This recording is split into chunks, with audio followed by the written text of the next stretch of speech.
It is great to be here. We do this all the time, don't we, Walter? We do, yeah. It would actually be great to be in Malaprops in Nashville right It now. would be. It would be.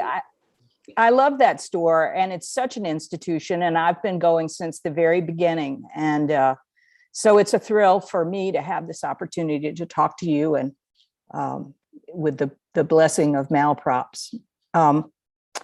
Walter, this is a book, The Last First Kiss, that has hung with me since I read it. I still think about the characters. I think about the coast of North Carolina. I think about hurricanes, and I wonder, it's sort of a great measure of a book when you wonder what happened to the characters after you finish the book. And that's kind of what I think about. Maybe we could start by your telling us a little bit about your two main characters, the point of view character Ace Sinclair and his old friend Janelle Reed. Who are they? Well, they are folks who are in their later years. He's 75, she's 76 when the story actually occurs. They are both living alone. Their spouses have died, or probably hers has died. It's not absolutely clear, but he's disappeared. They were formerly connected in high school, where they were sort of first love sweethearts, and they parted then and had lived very separate lives. I see both of these characters when the novel begins in their later years as lonely and isolated, and so part of the character development and the journey they go on is to come to understand that, I think, and try to work their way out of it. So in a nutshell, I guess that's sort of how I see them. I think she's, from my point of view, she's more discerning and aware perhaps than he is. He's sort of in his, as he says, living the mythological life of the retired old lawyer, and he seems to be reasonably content with that, but I don't think he really is. Well, it's different from your first novel that was set in Alabama in 1962, but these characters were probably in Alabama in 1962, or they knew each other then. But now we're in contemporary North Carolina. And I'm just curious, you had a character named AC in your first book, and now we have Ace. What's up? Are you a card player? I never even thought of that till this moment. Maybe I am. I don't know how that came about, but something, and you probably experienced it too. There are things that circuits that you form in your mind as a writer, and things just come up, and I'm forever being surprised by things like this. I would say pure coincidence, but probably there's something else going on there. I don't know. Well, but both books are grounded in the early lives of the characters. I mean, both novels, right. Are about the early lives of the characters. What is it, do you think, about that you're wrestling with as a person, as a writer? What's the source within you for focusing so much on youth, and in this case, lost youth? Well, for me, and I think for a lot of people, it was a time of great turmoil and very formative. I was in a relationship in high school that was a fairly deep, first love kind of relationship.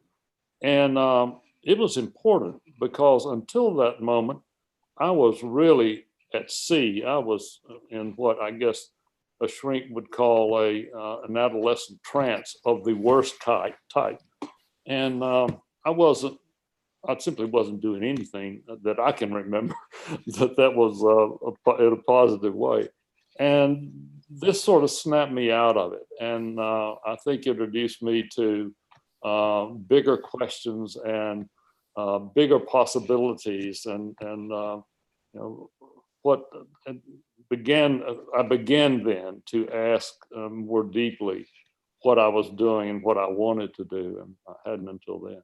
So that's why I focused on youth in both of those novels. It just seems to me a very formative time, and I'm not sure how aware we are of that, but it's become clear to me as I've gotten older. So you spend even now you've spent time in the Blue Ridge Mountains of Virginia. You trout fish in Montana. You know Alabama well. You know the Triangle well. You worked as a judge in Charlotte. Why did you pick the Outer Banks? Did you know from the beginning the Outer Banks was going to be the setting? And what did that give you that those other locations and places you know well didn't offer? I mean, I think place is very important in this novel. Well, the place came about because I was having coffee with a good friend of mine, Craig Nova, a novelist in Hillsborough, who you probably know. And we were talking about, he had just paid a visit to a house that my wife and I own on the Outer Banks.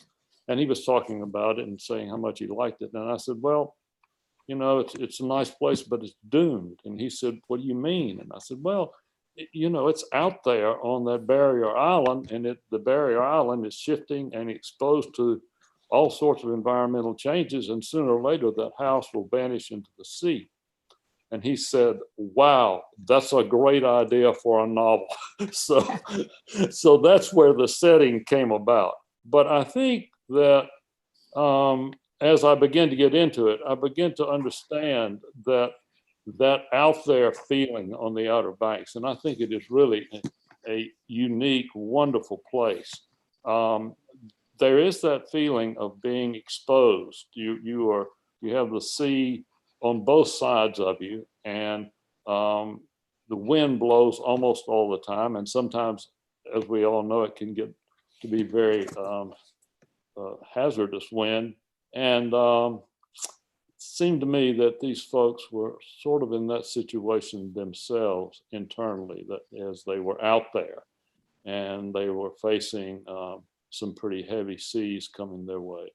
So the setting seemed to work for the peril that I saw them in as characters. I want to talk more about that hurricane as a metaphor and some other questions around that, but maybe you would read a little bit from the book now, if you don't mind.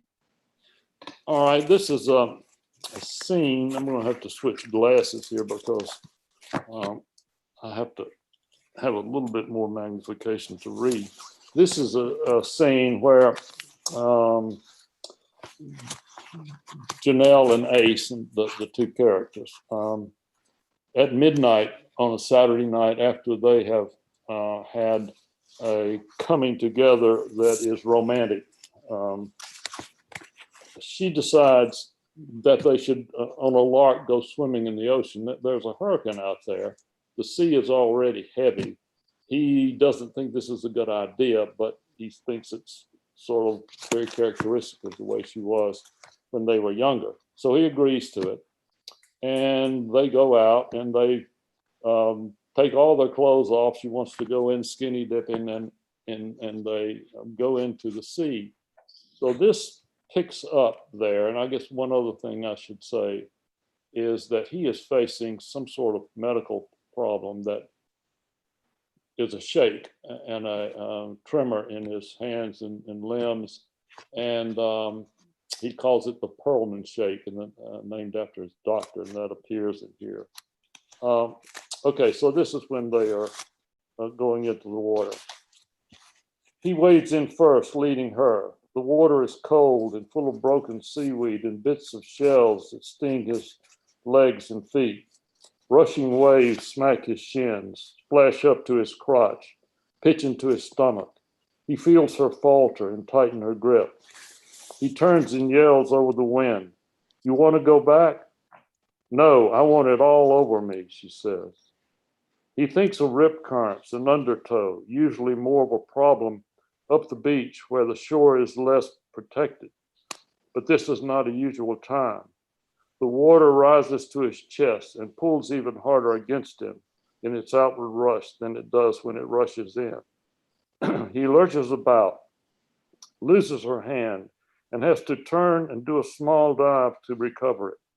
He has not been in the ocean in a couple of years, and he's weaker now in his legs and upper body, his balance all but gone. And what about the Pearlman shake? Maybe cold salt water will keep it at bay. He can feel the next wave building out there in the darkness, a rolling watery barrel muscled by the sea. The swell that precedes it lifts him off his feet. Once again, she slips away, and this time there's no finding her. He's up to his neck, fighting to get himself vertical and his feet planted before the wave hits. Then suddenly she's there next to him, finishing her last free stroke in that smooth way he remembers. It always seems so effortless to her, not challenging the water, but slipping eel-like through it. We should go back, he shouts. This is too much. She throws her arm across his chest and grips his shoulders, then pulls him to her just as the wave breaks against them, smack into his chest, and she is gone and he's tossed end over end. His back and shoulders grind into the gritty bottom. He fights to push himself upright and find her before the counter rush comes, but there is no bottom, and he feels himself moving sideways, slightly seaward down the beach, then suddenly faster, away from shore, then much faster, a sensation of being sucked into the sea. This is it. This is the rip current.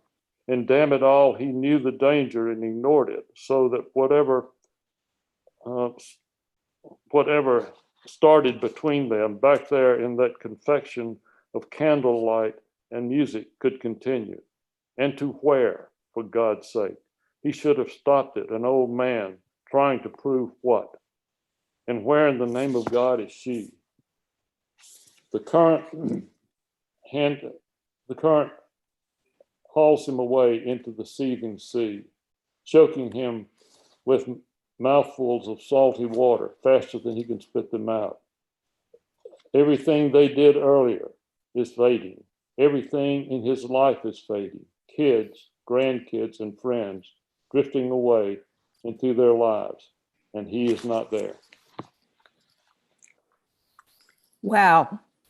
I told you that was my part of my favorite part of the book, because I actually got caught in a rip current the weekend after I graduated from college. And I thought, this is it. I'm done for it. I just did the last thing I knew I was going to do in life. And now here I'm going.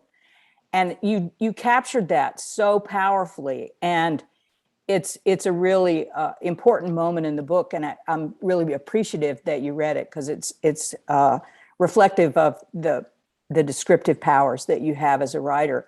I wish I'd known about your experience. I would have used you as a source.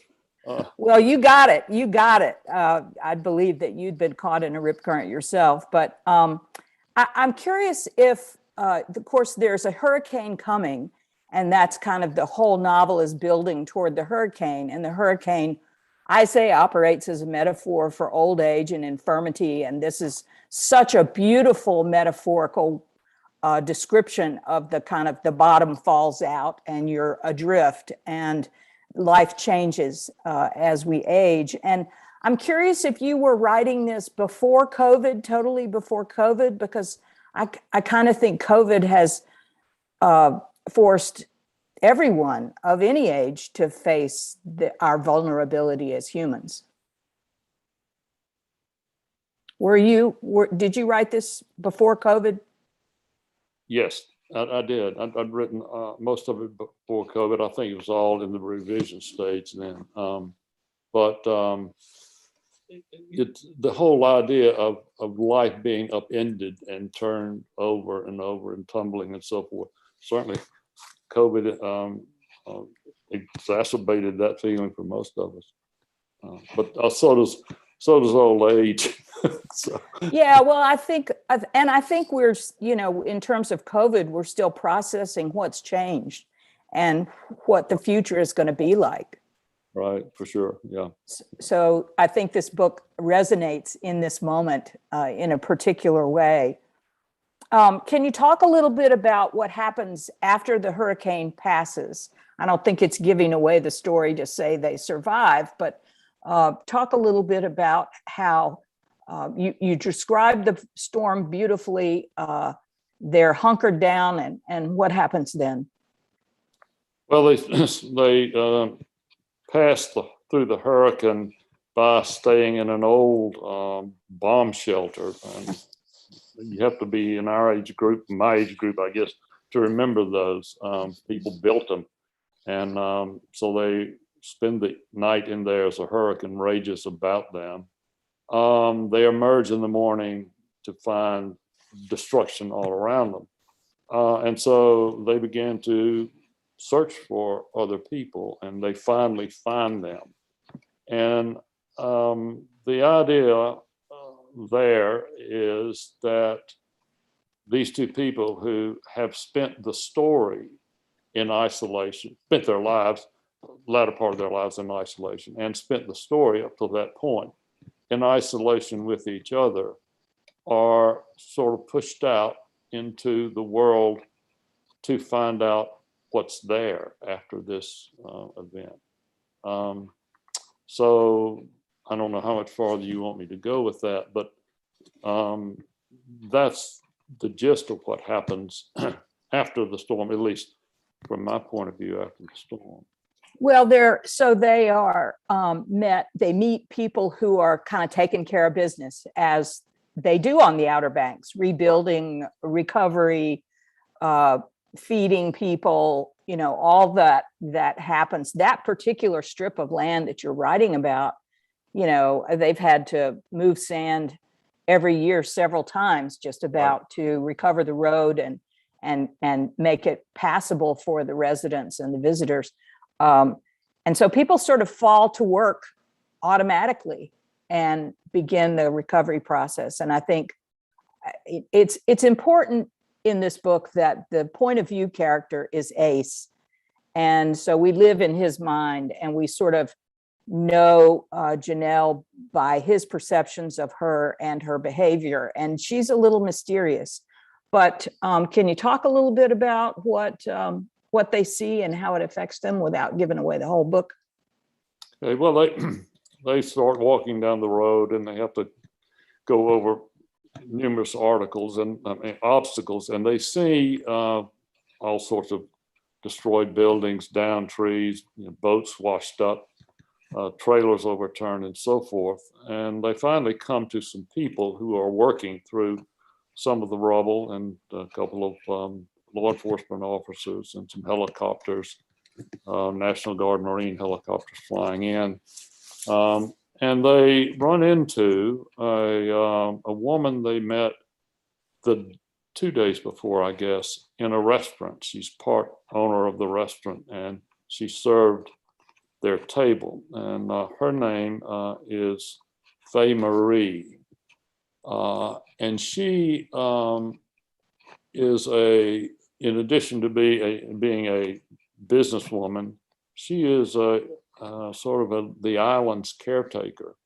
And at the time they meet her in the road, she is out there with a very elderly man who's been rescued from a house, and he's in a wheelchair. And with the help of a young woman, she is cleaning this man up because he's had bowel movements and everything during the storm that he couldn't control. And so that's the scene they come upon. And she asks them to help, and they do.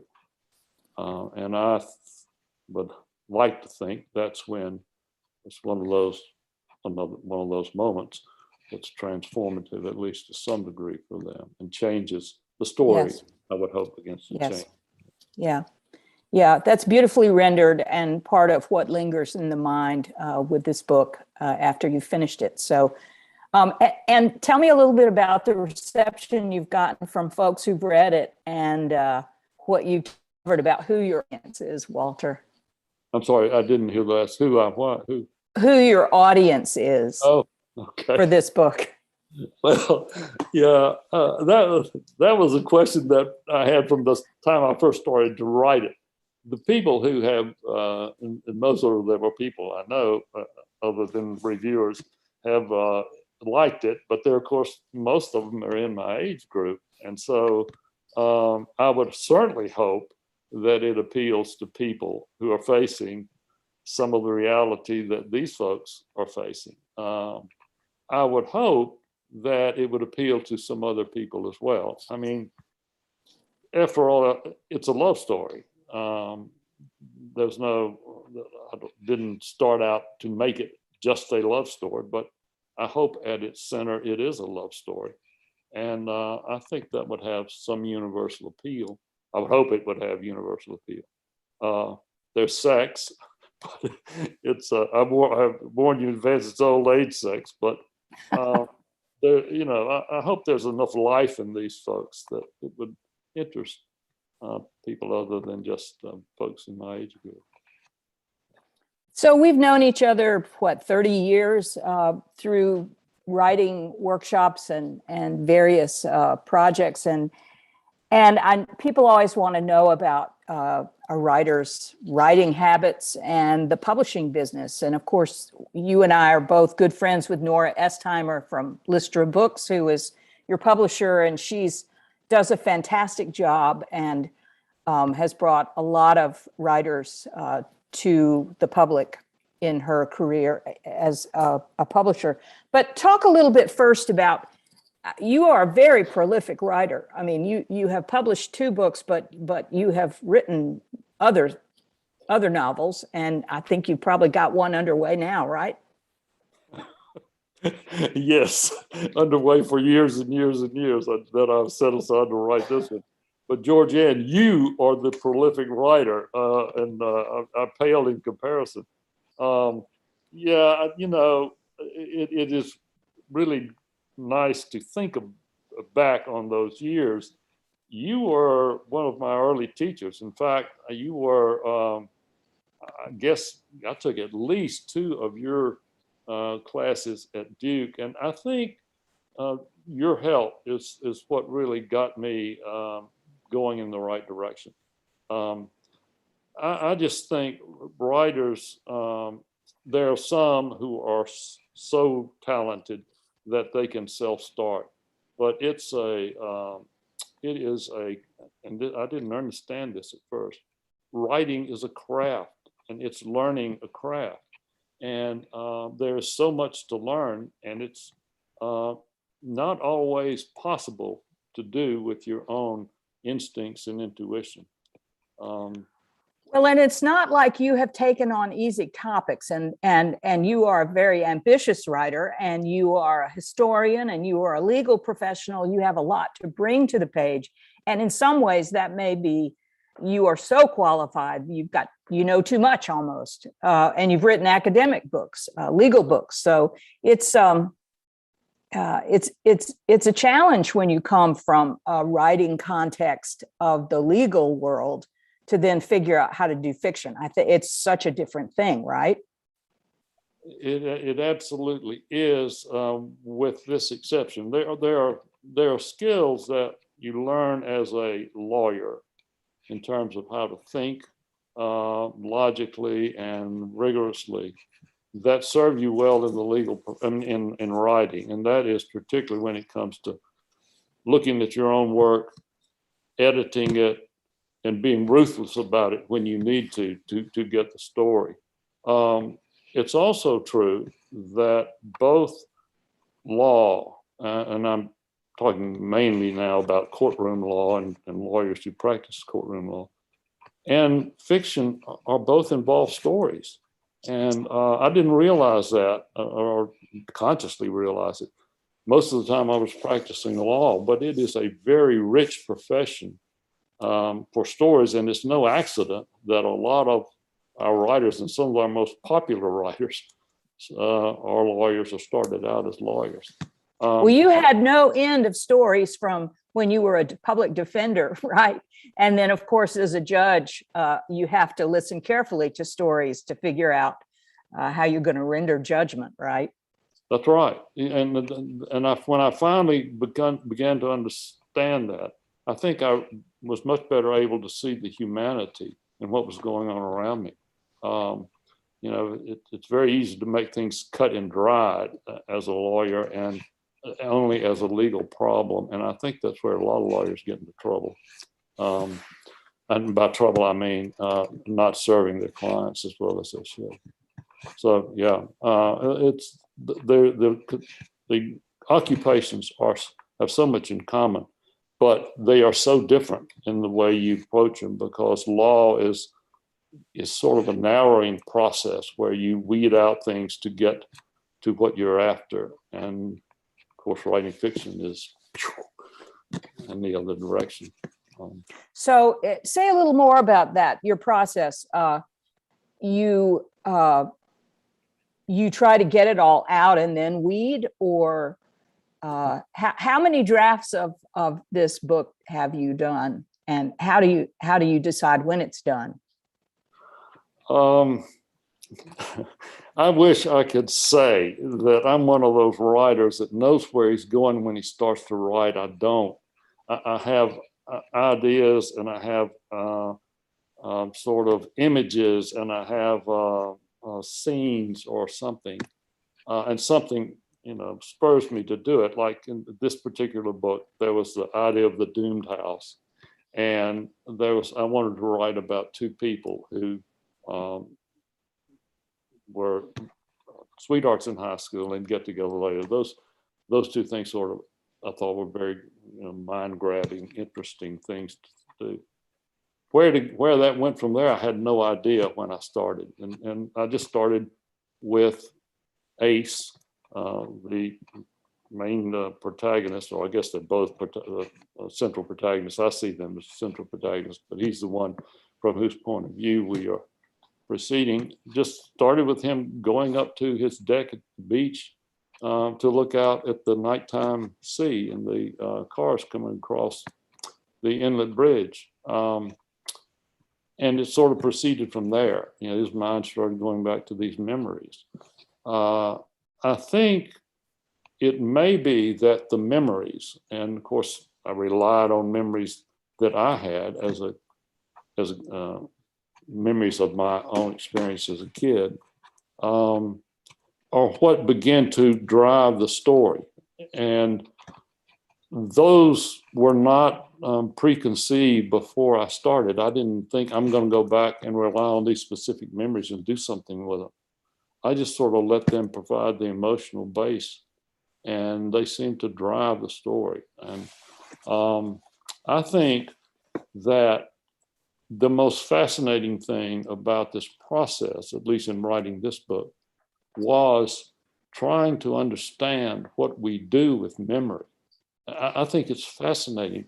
And it also harkens back to my time as a lawyer, because I would listen to these stories in court, people describing something that had happened, and they would be, if you had different witnesses, they could be all over the place, and it was very difficult to know what exactly happened. I think that's what we do with memory a lot.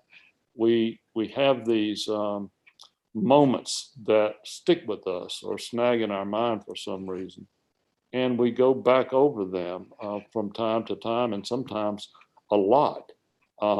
And we enhance them, or we trim them, or we try to wipe them out altogether if they're bad memories.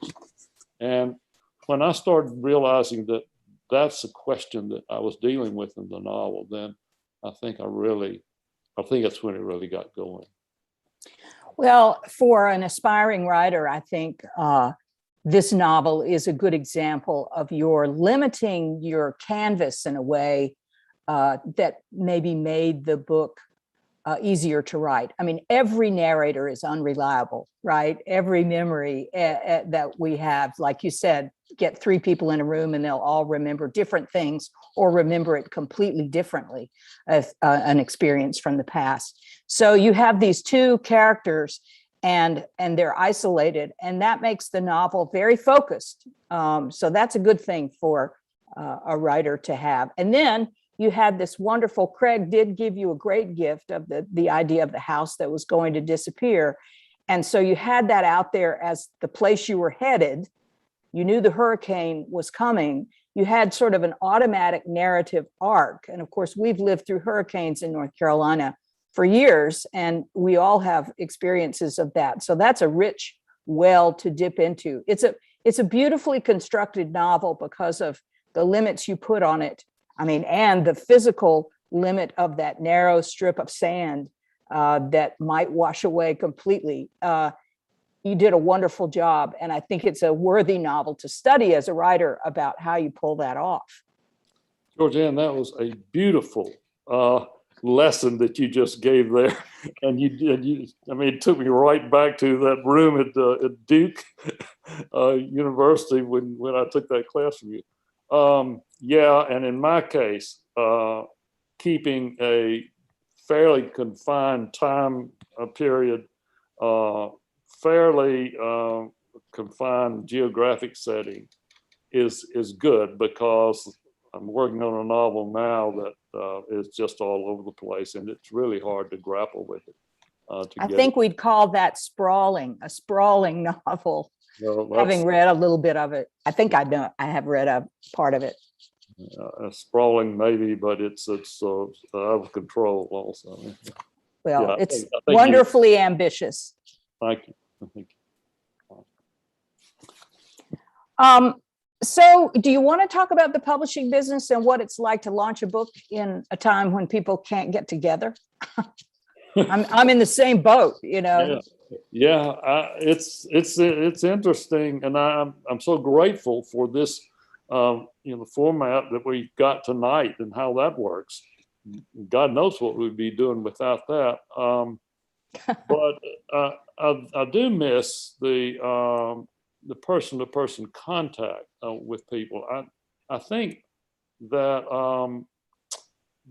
that's one of the beautiful things about trying to promote a book, is getting feedback and talking with other people about it and getting questions and having to look them in the eye and answer them. That's how I learn about my own novel. And you pointed out things tonight that have deepened my understanding. I didn't know anything. I didn't know that I had come up with a name that was close to the name in the previous novel. Now I'm going to wonder why I did that. Maybe I'll figure something out. But there are all sorts of things that you learn by exchange with other people and promoting a novel. So I'm grateful for what we're doing now, because I think that's a help as well. It's a great joy in writing a novel, writing fiction, I should say, because I've not really written a complete novel, but writing fiction, that you find out what your obsessions are, and you find out what you have to tell yourself, and then other people see patterns in the work that you as the author don't see. If you as the author can see them, they're probably not very good. It's too much artifice and not enough process. But I admire that you are still writing fiction. I punted and started writing about the world that I experience when I go out on the road. And so my books are about journeys. All books are about journeys, but as Lee Smith once said, it's either a stranger comes to town, or what's the other one? Somebody goes on a journey. Right. Those are the two things that books are about. Well, the journey you've taken, Saving the Wild South, is a terrific journey, and I urge everyone to take it with you. It's a wonderful book. Well, it's a little bit scary. I mean, your wife, Betsy Bennett, is a total expert on biology and botany, and I am so not a botanist. So I kind of jumped out there and tried to learn what I was curious about. And that's the journey in this book, to discover these plants out in the woods. It was a lot of fun. And I met great people who are doing the hard work of trying to conserve and preserve some of these botanical treasures that we have in the South. Well, that's what I was going to add or say, is it's more than a book about plants and that sort of thing. It is a journey into the heart of the South. And if you're interested in the South and people, and you want to be inspired about some of the things going on, this would be a good book to read. It's really a marvelous book. Well, thanks for the plug, pal. Sincere. So I wonder if we have questions or anything has come through from our host. Hey. Hi, thank you so much for that conversation, and Georgann for the great questions, and Walter for the great writing lesson as it turns out. I love hearing from a writing teacher and student in the way you were exchanging ideas about the book. Really appreciate that level of analysis. I think I always love it when a lot of our events, I think, turn out being wonderful tools for aspiring writers. And this has been one. So thank you for that.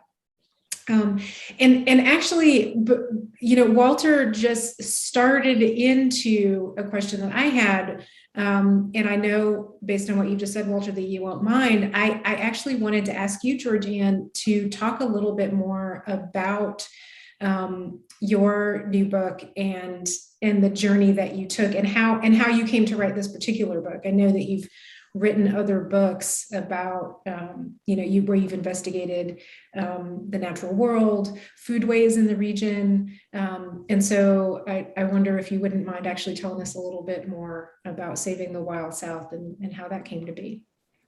Well, sure.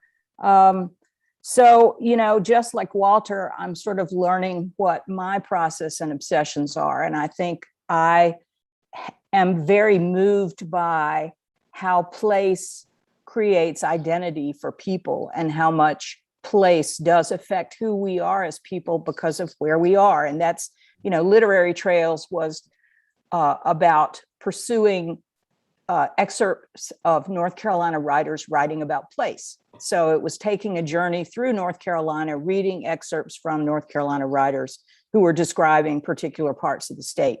And that was how I culled that book to include about 400 writers, but they all had a common message in that they were describing place or telling us something about North Carolina culture. After doing those 3 books and driving across the state with photographer Donna Campbell, it took 10 years to do those 3 books, and they're kind of hefty. We started missing the idea of travel, and so we said, I know, let's eat our way across North Carolina. So the month of their ripening, North Carolina Heritage Foods Through the Year, is also a journey to discover the foods that help define who we are as North Carolinians, and to discover those foods that are ephemeral, that only come around once a year when they're at their best, and they teach us about the ephemerality of our lives instead of the sort of commodification of all food at the grocery. You can get anything from anywhere. These are plants that and fish and oysters and that sort of thing that are endemic to this area. And as I was working on that book, I discovered that oysters were in trouble. Our waters, the runoff that goes into the sounds and the habitat for oysters is in danger.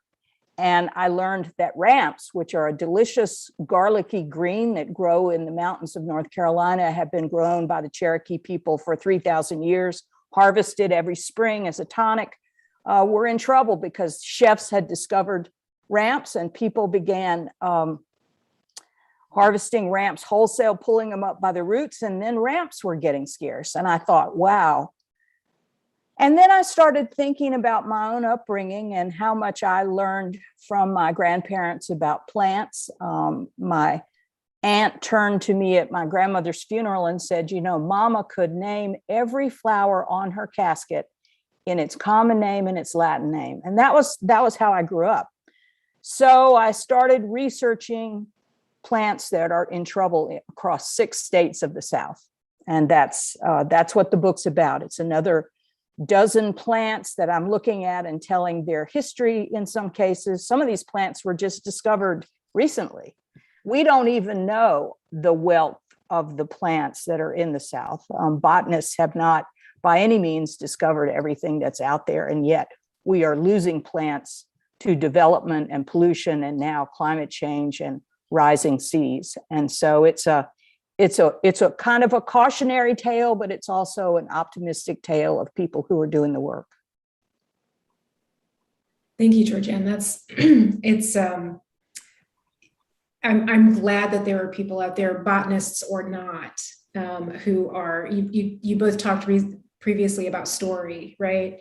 Who sometimes it's actually, not just sometimes, I think it's just as important for people who aren't scientists to find the stories for people to connect to bring home the idea that regardless of whether or not you've ever thought about one of these endangered plants, that it still has a connection to us and the quality of our lives, the quality of not just the habitats that we need to exist, but that we need to actually thrive as living beings on the earth. They're not, these aren't just things that we can, if we continue to take them for granted, then life just ends up not being worth living. And I think the planet will go on without us, but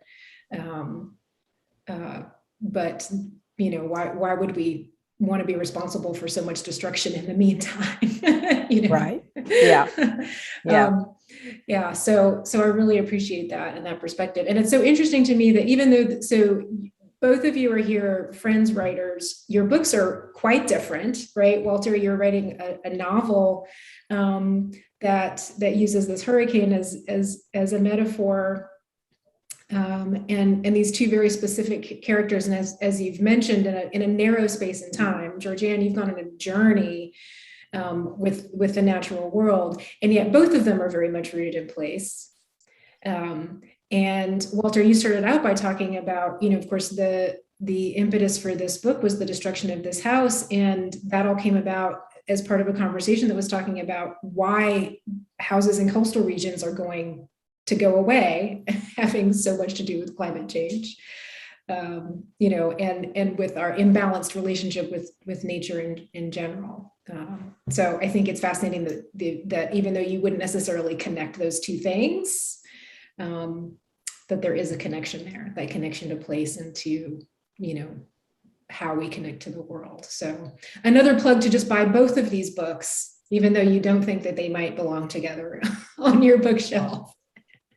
It's very hard now to associate with anything, and certainly anything serious, without having an awareness of what's going on in the environment, how it affects us. And Georgann mentioned the effect of COVID on our lives upending.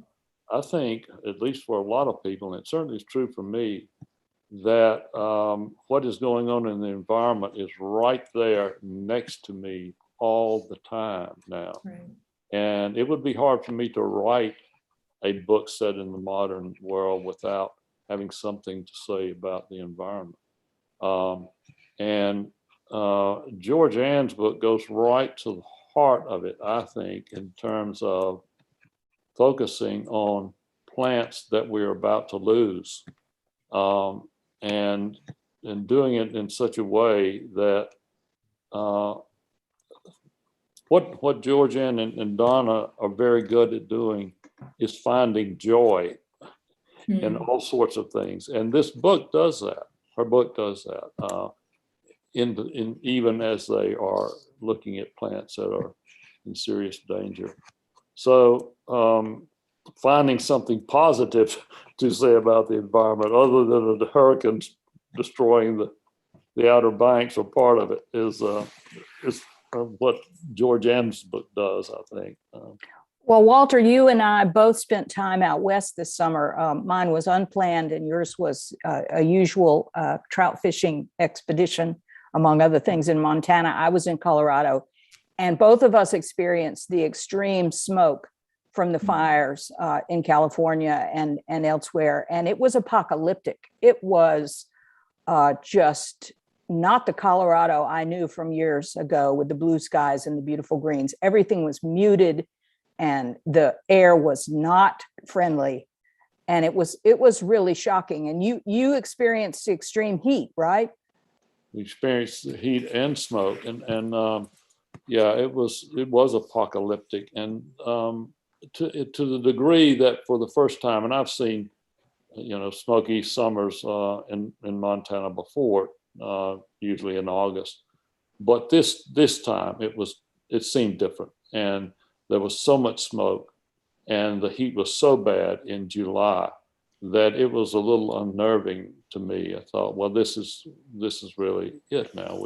You could deny it or pretend it was cyclical or something up till now, but this is real. And and I understand there was even some smoke back here in North Carolina from out there, and that's. And did you not get to fish? Were you no, restricted? No, you can fish and smoke. I mean, I would fish in anything. Yeah. No, we got to do a lot of things that we go out there to do, but it's difficult to take a strenuous hike, certainly for people my age, when you can't breathe very well. And the smoke was so bad at times, it was like being in a heavy fog. So, it was limiting, and no question about that.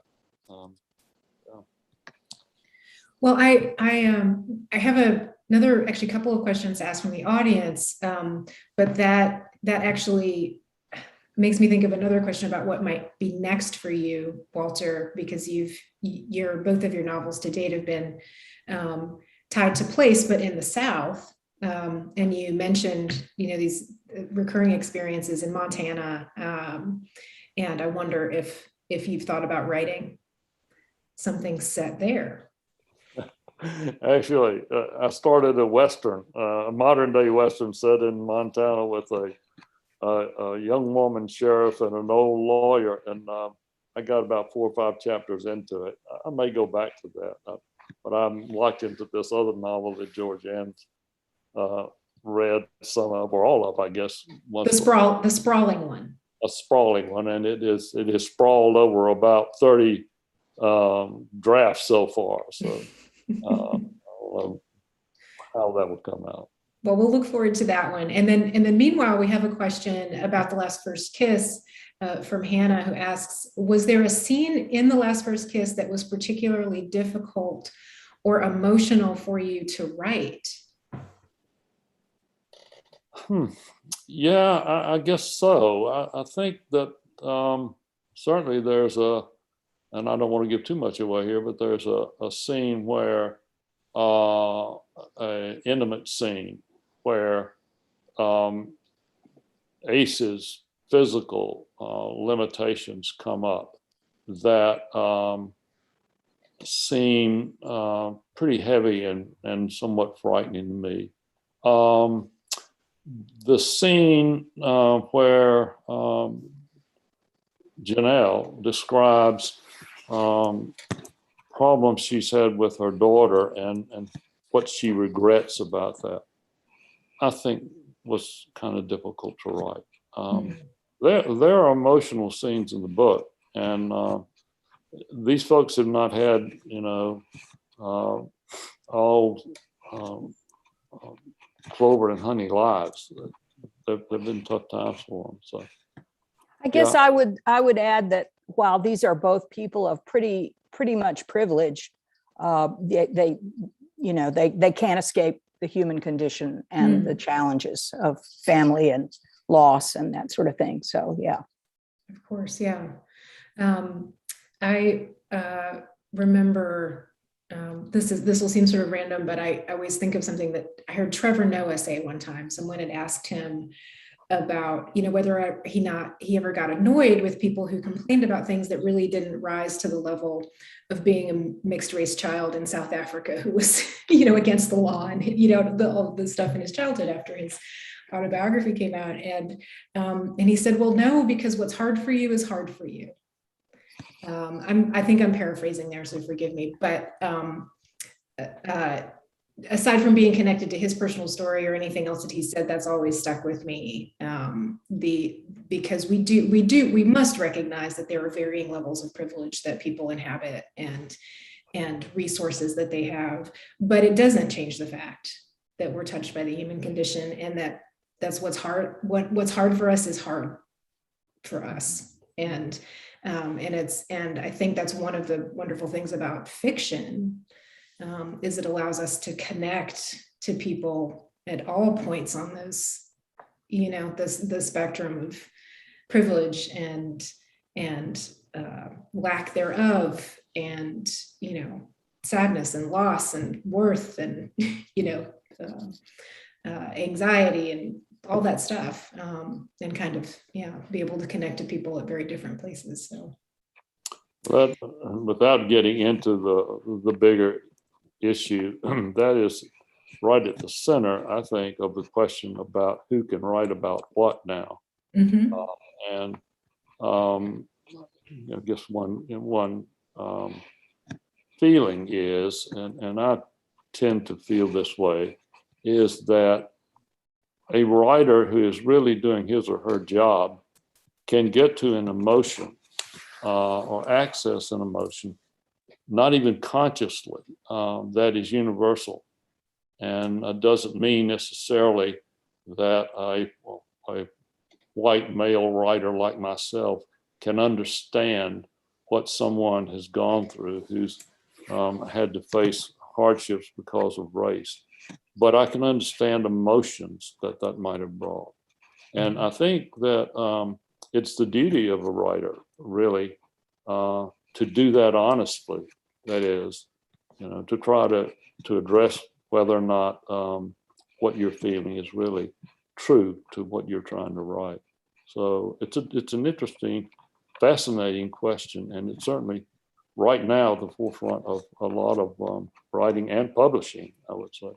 Yeah, that's very true. Yes, and it's a good conversation to have, and especially in terms of hearing directly from folks who we haven't traditionally heard from.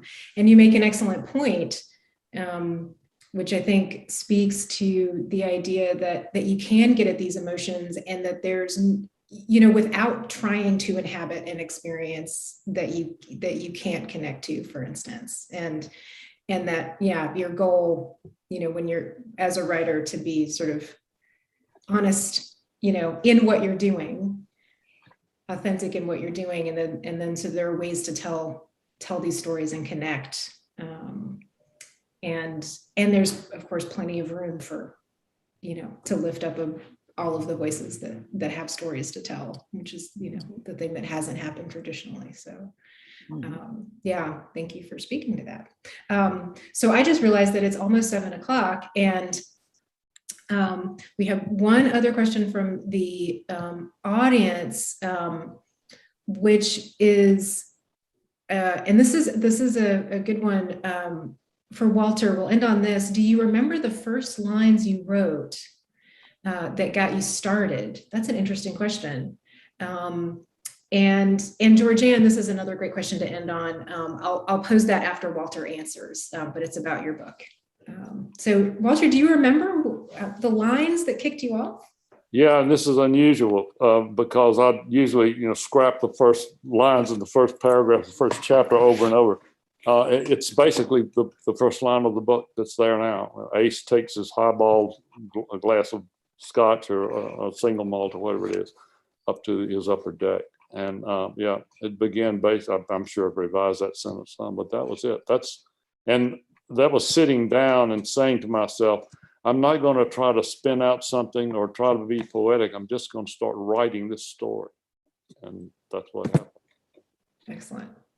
And that's Marjorie asking that question, by the way. And Marjorie asks, Georgann, what's your favorite species in your book? Oh gosh. Well, and I know the favorites question, I'll just say, I know is always a hard question, but I'm reading verbatim from Marjorie. Okay. Well, Marjorie, I think I know who Marjorie is. Thanks a lot. Actually, the Miccosukee gooseberry is a plant that exists in only 2 places on earth, in South Carolina and in Florida, in tiny little places. And I questioned whether it was worthy of the book, because if it goes away, nobody's going to miss this particular gooseberry because it's got spines on it. It's not ripped. People had hopes that it was going to be a multi-million-dollar crop. It's a currant, a species of currant. And it faded into oblivion, and then it faded into these 2 little patches. And then I researched the history of this plant, and I learned worlds about what happened in Florida of plants coming into Florida and crowding out other plants. And the native people probably moved this plant from South Carolina to Florida or back when they were migrating out of Georgia because of the Seminole Wars. So it's like a mind-boggling, wonderful story. That is wonderful. And I love thinking of plants that I feel like we just disregard plants in general, right? And don't think about the fact that they've, in addition to feeding us, right, which is obvious, that they have often also played all of these other roles and have their own stories. I'm of the belief that whether or not we miss them shouldn't really matter in terms of how we, regard them. That they have a place in the ecosystem, right? Yeah, exactly. They have their own place, their own stories to tell. Yeah. Sure. And a lot of these plants are beautiful as well. Yeah, and that's a nice side benefit, right? But again, not necessary, right? For them to, but it's a good way to draw us in. It's a good way to draw us in and make us care. So thank you both so much. I'll just mention that we got your list of book recommendations before, and Patricia has posted them in the chat. So we've shared those, but we'll be conscientious about everyone's time, and we'll go ahead and wrap up here right at the top of the hour. And so I just want to invite both of you to share any final thoughts you would like to share before we say goodnight to the audience. Well, thank you for your excellent moderation, and again for Malaprops and its role in Western North Carolina. It's irreplaceable. Thank you. Amen. And thanks to all independent bookstores in North Carolina. It's a wonderful community, and makes a writer like me feel very welcome. Thank you. And I'm also grateful for the North Carolina writing community and the wonderful network of bookstores we have here. So thank you both for that. And thanks again to everyone who's joined us this evening. And just a reminder that Walter Bennett's new novel is The Last First Kiss, and Georgann Eubanks also has a new book out. It's nonfiction, and her book is Saving the Wild South, and we encourage you to pick both of those books up at your local independent bookstore. Malaprops if that works for you, another one if you're elsewhere. So thank you all again so much, and we look forward to seeing you again soon. Have a wonderful evening.